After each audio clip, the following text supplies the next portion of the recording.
आपकी मोबाइल तो मेरा वीडियो भी होगा।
तो वॉल्यूम मारते सर त्याचा ते बटन आहे वॉल्यूमचं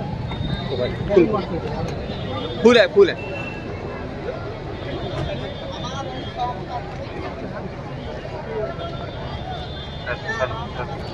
हॅलो, आज पोलिसांतर्फे घेण्यात आलेली ही मॉक ड्रिल होती. एका जागरूक नागरिकाने वणी बस स्टँड येथे संशयास्पद बॅग त्याला मिळून आली. त्याने नंतर कंट्रोलला फोन केला होता. आपल्या सगळ्यांना माहिती आहे आता 112 हा क्रमांक आपल्या कंट्रोलचा नंबर असतो. आपण 112 क्रमांकावर अशी कोणतीही संशयास्पद वस्तू मिळाली की आपण फोन करायचा आहे. सगळ्या नागरिकांना माझी विनंती आहे, यापुढे अशी कुठली बॅग मिळाली, अशी कुठली संशयास्पद वस्तू मिळाली तर आपण तिला हात न लावता आपण कृपया 112ला आपण ही माहिती द्यावी. आता आपण पाहिलं, ही माहिती मिळाल्याबरोबर आपले बॉम्ब डिटेक्शन आणि डिस्पोजल स्क्वॉडचे सारंग बोंपिलवार साहेब यवतमाळहून इथे आलेले आहेत. त्याचबरोबर त्यांची सर्व टीम, बीडीडीएसची टीम असेल किंवा एटीसीची टीम असेल, स्थानिक police station Wani police स्टेशनची team असेल आणि इतर सुद्धा मारेगावच्या आणि शिरपूर पोलीस स्टेशनच्या टीम इथं आपल्यासाठी हजर झालेल्या आहेत. आणि हा बॉम्ब असल्याचं आपल्याला दिसून आलं आणि यानंतर हा बॉम्ब आपण यशस्वीरित्या हा इथंच डिस्पोज केलेला आहे.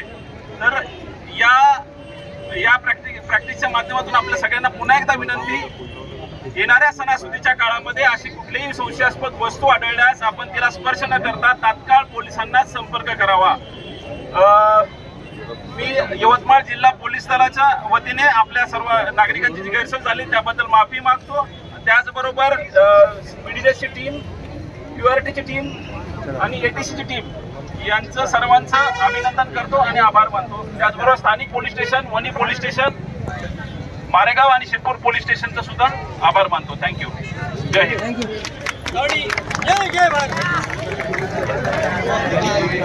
आपले सर्व पोलीस अधिकारी